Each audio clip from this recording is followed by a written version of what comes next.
Lupin. This is the L2C Media Network, and I'm back from vacation. And this is a special edition of Final. Here now, by the way, it's all sponsored by the L2C Media Network. And now, with the details from the headlines that makes the sports world sing in perfect harmony, here he is, Steve, the Baxman Baxman. And hi, good evening, good morning, actually, I should say. Good evening on the West Coast where they had the Grammys today, or tonight.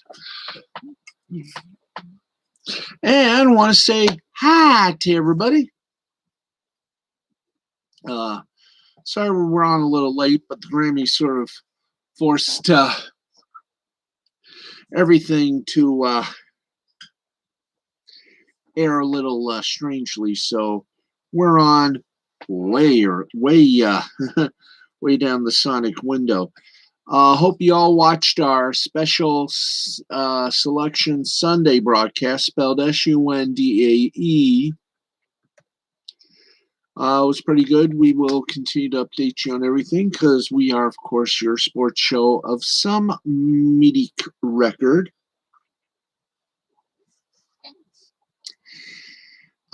So what do we do now, you may ask? Oh, simple. We just do a sports cast, give you all the scores and everything that has happened today in the world of sport. So without further ado, let's get to it.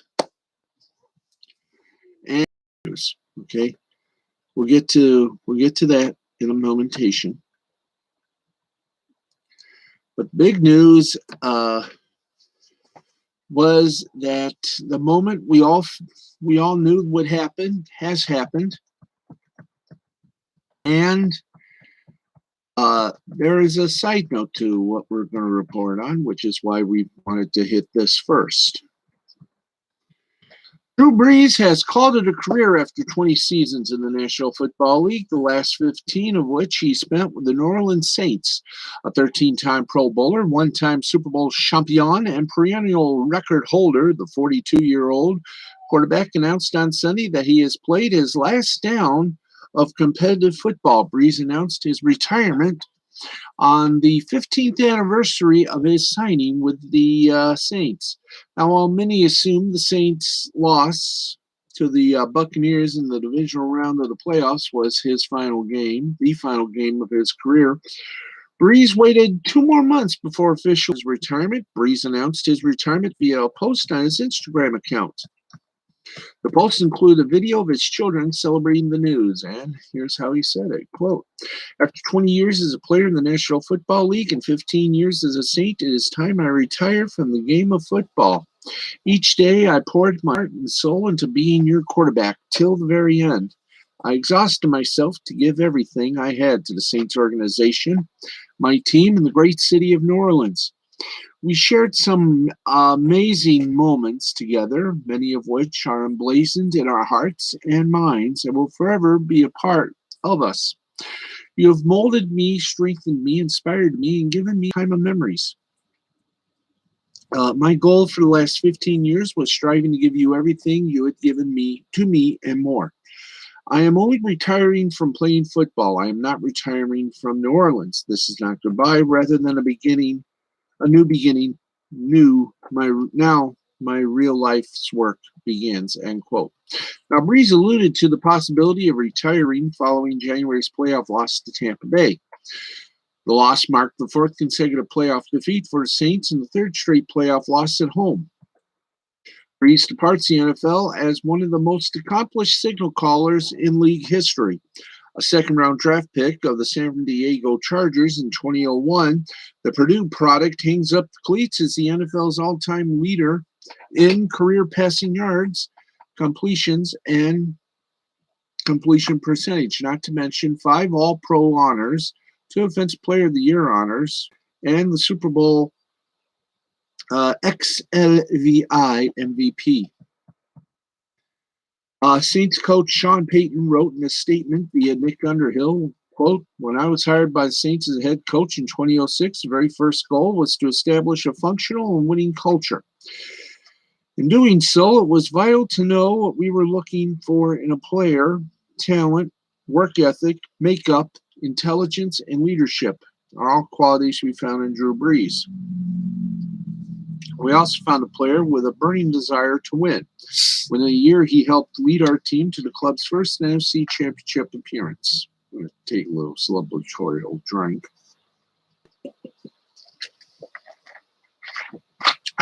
There we go.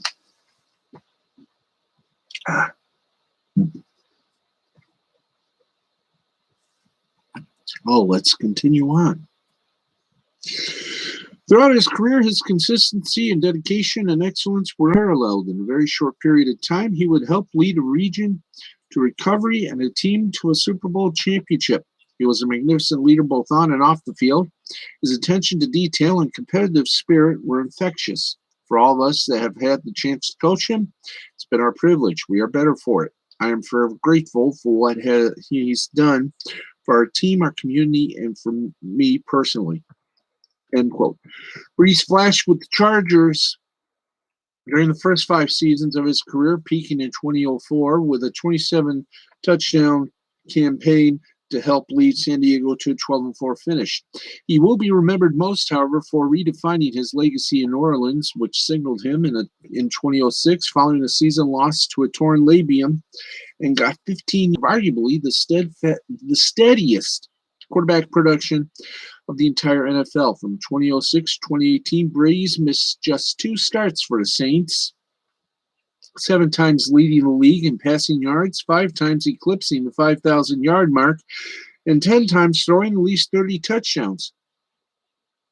Injuries hampered Brees during his final 2 seasons with New Orleans, as the veteran missed 5 games in 2019 and 4 in 2020.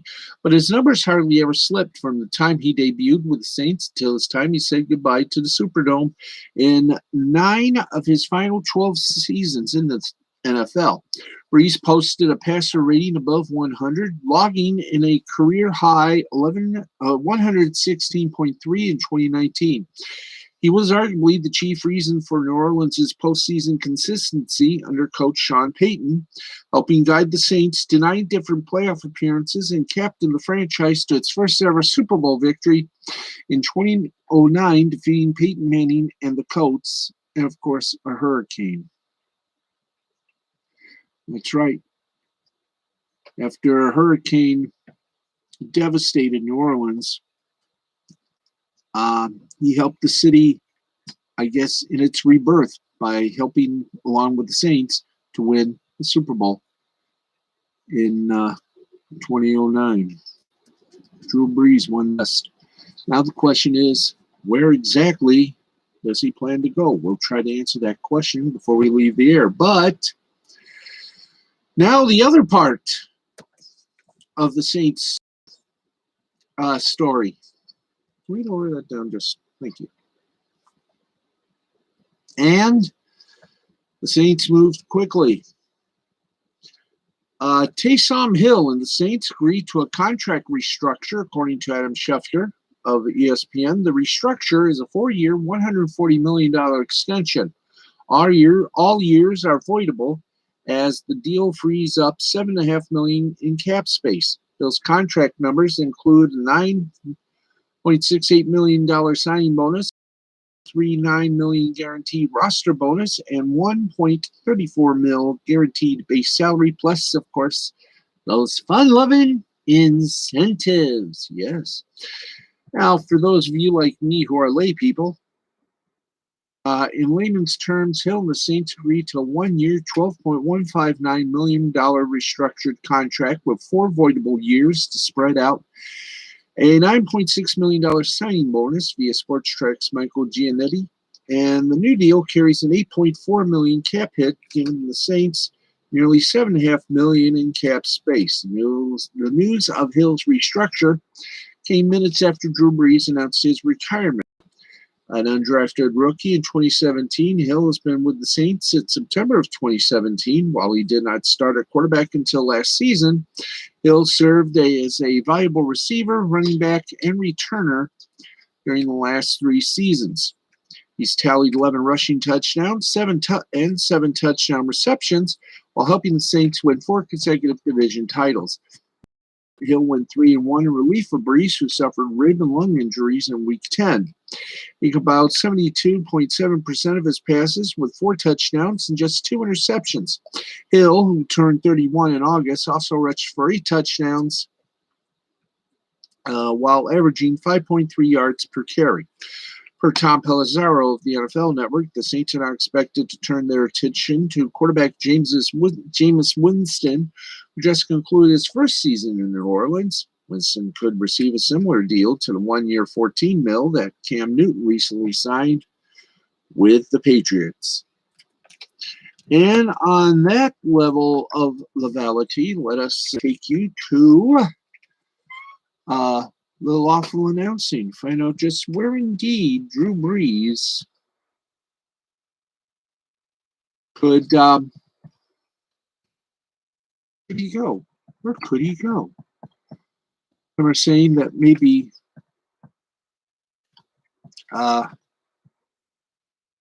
Brees might be taking a shot at Sunday Night Football.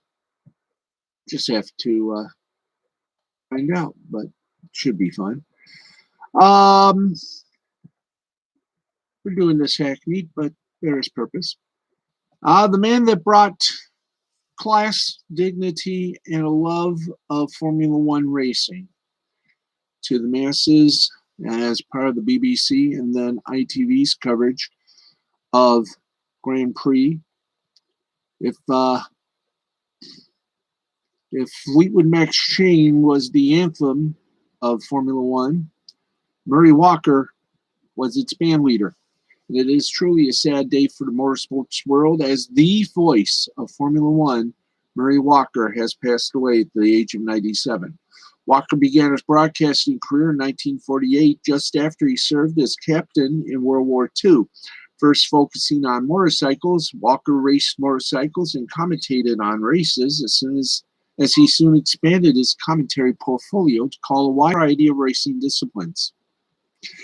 Walker's main claim to fame was being the longtime voice for Formula One's British TV broadcast, working part-time at first and then becoming the full-time voice for the BBC in '78. Paired with former world champion James Hunt, the two of them were the duo many fans worldwide heard on Formula One broadcasts until Hunt's death in 1993. When Martin Brundle joined on as Walker's partner in 97, the two picked up where Walker and Hunt left off until Walker's retirement from full-time commentary at the end of the 2001 season. Now, during his numerous broadcasts, Walker would regale viewers with some of his Murrayisms. Normally, this would be due to a mistake on a commentary flub, but Walker was so enthusiastic and genuine that people forgave him for his occasional mistakes, and it became a trait of his. The Formula One world paid tribute to Walker, remembering some of his most memorable moments on air and to pay their respects to a legend of the industry, as we do too. Murray Walker, rest in peace, passing away at the age of 97.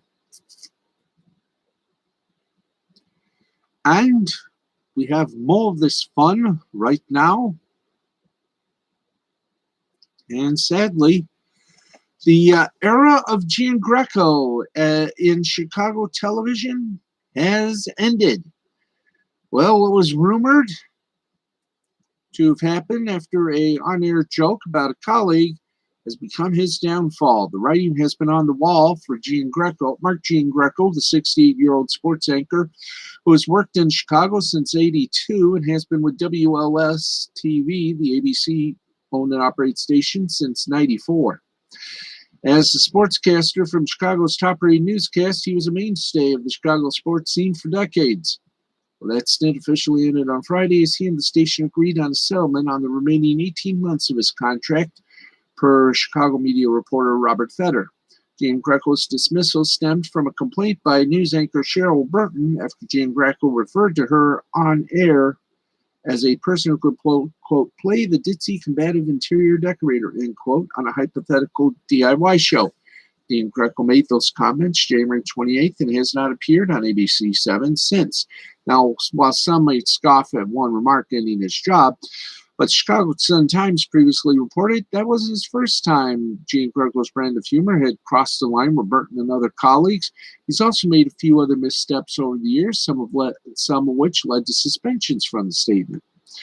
A statement released by John Idler, president and general manager of ABC7, couched the move as Gene Greco moving on to a new chapter. It also included a message from him to his former colleagues, and won't read that because of time. We're going to try to end this at 1:30. Gene Greco probably isn't going to remain unemployed too long, the Sun-Times says. Offers are already rolling in for him, and that it's unlikely he has a non-compete clause in the agreement. He's also free to continue his role as a contributor to Tom Waddle and Mark Silverman's afternoon show on WMVP AM 1000, the ESPN-owned station, which, like WLS, is owned by ABC, which is a part of the Disney Group, or the Disney Corporation. Gene Greco is also expected to be paid for the remainder of his contract, which was said to have 18 months remaining on it. So, well, talk about a nice farewell.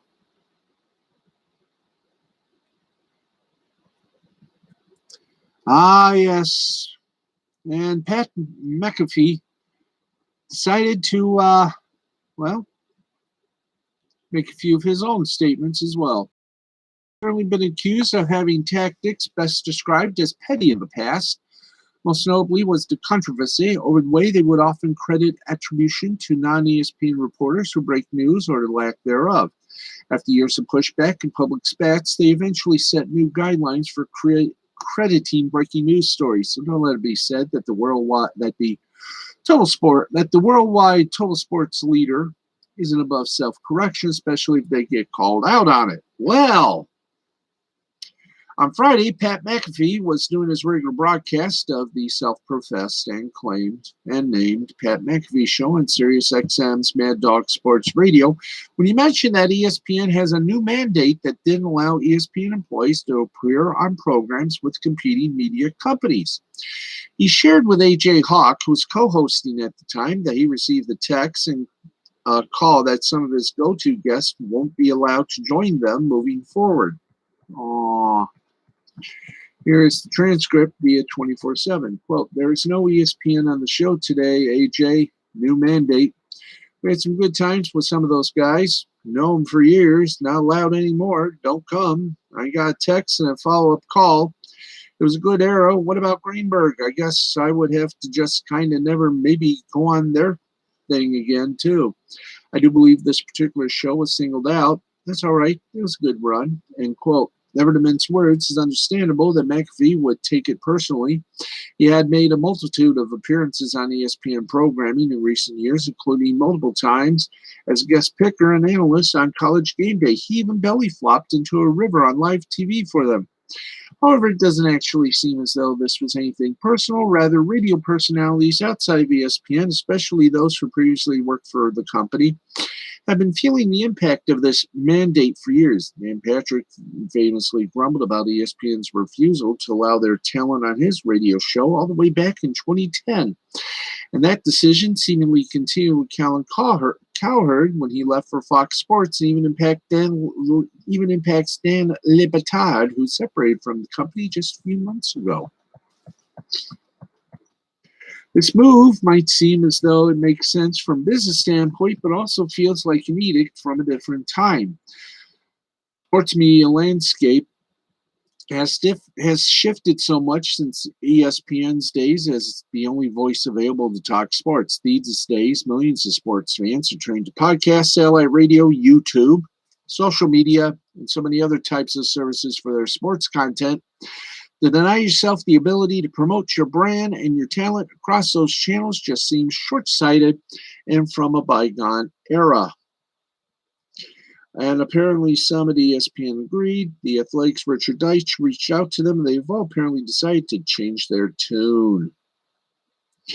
And it's a bit of a catch-all statement that at least acknowledges the truth that they were indeed ESPN, were blocking ESPN employees, though saying we didn't intend to ban ESPN guests from the show. Brings up the question of what exactly did they intend. It also leaves the door open for ESPN to decide that their employees can appear on certain programs and networks, but perhaps not others. Seems unlikely they would want their talent appearing on FS1, with whom they are in constant ratings and a hiring battle. Finally, they're also smart enough to know they need to maintain a good relationship with McAfee, who is well positioned to be a prominent voice in the sports media world in the years to come. Has there been a crisis averted? Maybe. But as they say, stay tuned. Okay, and then we'll go quickly to some NHL scoreboard, NHL, NBA, and every leaping linguini we can find. So let's head back as we go to about 1:30. We'll be back at a regular time tomorrow, which is 11:35. There will be during the tournament, the March Madness, where we will be on a bit late. We'll be on after the late game. So there you go. Okay, in golf, let's just give you the words of words, and then we'll make everything normal. Well, what had been a year of incredible performances from the best players in golf, Justin Thomas kept the first quarter with the best show of them all in his win at the 2021 Players Championship on Sunday afternoon. Thomas absolutely torched TPC Sawgrass over the weekend with a 66 and 68 over his final 36 holes. That left him one better than Lee Westwood, who is now 2 strokes from having won both the Palmer Invitational last week and the Players this week. Thomas started out slow on Sunday, playing the front 9 and 36 before finding a rhythm on the back with a 3.33 start. His ball striking all weekend was sublime. How well did he play? Good enough. He was 2 strokes worse than field average with his putter. He still beat the best field of the year. His closing kick was a dramatic climax to a great weekend of championship golf. Holes 16 to 18 are a roller coaster of an ending at Sawgrass. And here's how JT played them. 16, running hook off the tee, huge. High second shot, 2-putt for birdie. 17 was middle of the green off the tee, 6-footer for a par. And 18 was a 5-wood running along the water, short par for the win. So congratulations, Justin Thomas. 14 under. Lee Westwood was in second with 13 under. And there was a tie with DeChambeau and Brian Harmon, among others, at 12 under, respectfully. And there you go on that one. Let's take you now to the NBA and their scoreboard. We have no reason to go to college basketball until time permits us to. That's right. That's right. Molte volte.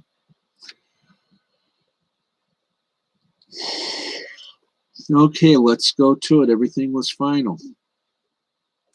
And we have about 15 minutes of a show left, so let's do this.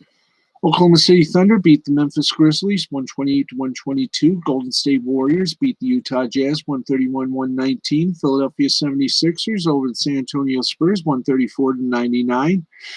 Miami Heat over the Orlando Magic 102-97. Hawks over the Cavaliers 100-82. Boston Celtics over the Houston Rockets 134-107. Minnesota Timberwolves over the Portland Trail Blazers 114-112. New Orleans Pelicans over the Los Angeles Clippers 135-115. And Chicago Bulls over the Toronto Raptors 118-95. We go from the NBA to the NHL. Let's give you all of their columns.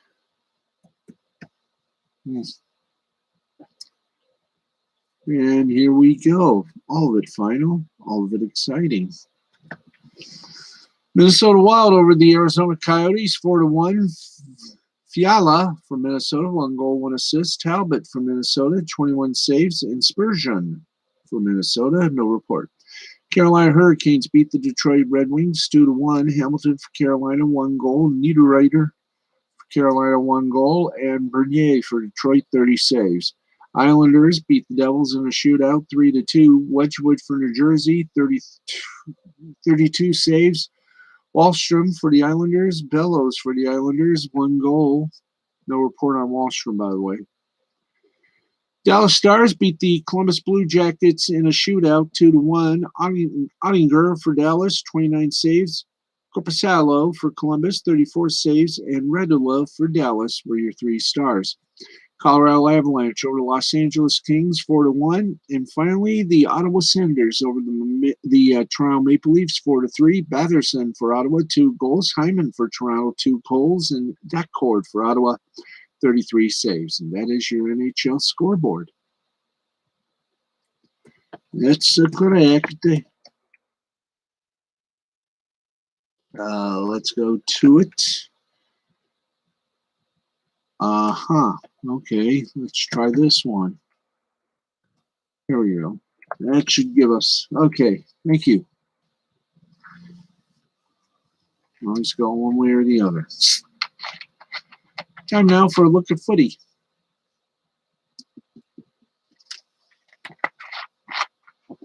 All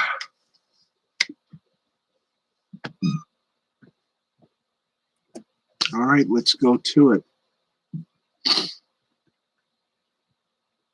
In the Premier League Sunday, Brighton and Hove Albion defeated Southampton 2-1. Leicester City blanked Sheffield United 5-0. Arsenal over Tottenham Hotspur 2-1. And Manchester United over West Ham United 1-0. In the Soccer Championship, Norwich City defeated Sheffield Wednesday 2-1. In the EFL Trophy, the final, Sunderland are your champions. They defeated Tranmere Rovers 1-0. The FA Women's League Cup belongs to Chelsea. They defeated Bristol City 6-0. The FA Women's Super League, Tottenham Hotspur and Reading ended up in a goose egg tie. The FA Women's Championship, Lewes over Blackburn 3-0. Leicester City over Durham 2-0. Liverpool over Coventry United 5-0. Sheffield United over Carlton Athletic 1-0. Spanish La Liga, Celta Vigo and Atletico Bilbao tied at 0. Granada defeated Real Sociedad 1-0. Villarreal over Eibar 3-1. Seville over Real Betis 1-0. In the Bundesliga, it was Arminia Bielefeld over Bayer Leverkusen 2-1. Leipzig and Eintracht Frankfurt tied at 1. Stuttgart over Hoffenheim 2-0. Italia Series A, Bologna over Sampdoria 3-1. Parma over Roma 2-0. Inter Milan over Torino 2-1. Juventus over Cagliari 3-1. Napoli over Milan 1-0. French League, Nimes and Montpellier tied at 1. Bordeaux over Dijon 3-1. Metz and Lens tied at 2. Nice and Lorient tied at 1. Rennes over Strasbourg 1-0. Monaco and Lille tied at 0. Nantes over Paris Saint-Germain 2-1. In the Australian A-League, it was Central Coast Mariners and Perth Glory tied at 2. Western United over Brisbane Roar 1-0. And wow, about most of the scores as we can give you, and with good reason. Okay, hello Facebook, Twitter, Instagram, TikTok, Gab Social, and of course the ever lovable, ever present minds. We are going to go right now straight to the scoreboard as our time clicking is we're getting close to the end of our broadcast, so as we said, we are giving you as much of the scoreboard as possible. We will tomorrow talk more about the brackets. So stand by for that. We're back Monday night at 11:35 p.m. Eastern 8:35 p.m. on the West Coast. Okay. Let's give it all we got, folks, because we're counting down to the end of our show here tonight. And let's see. Let's go to basketball in Italy. Varese over Pesaro, 81-68. Olimpia Milano over Brescia, 99-92. Cantu over Cremona, 92-85. Treviso over Fortitudo Bologna, 84-78. In Spain, their basketball, Estudiantes, 95-89 winner over Bilbao. Manresa over Fuenlabrada, 97-86. Gipuzkoa,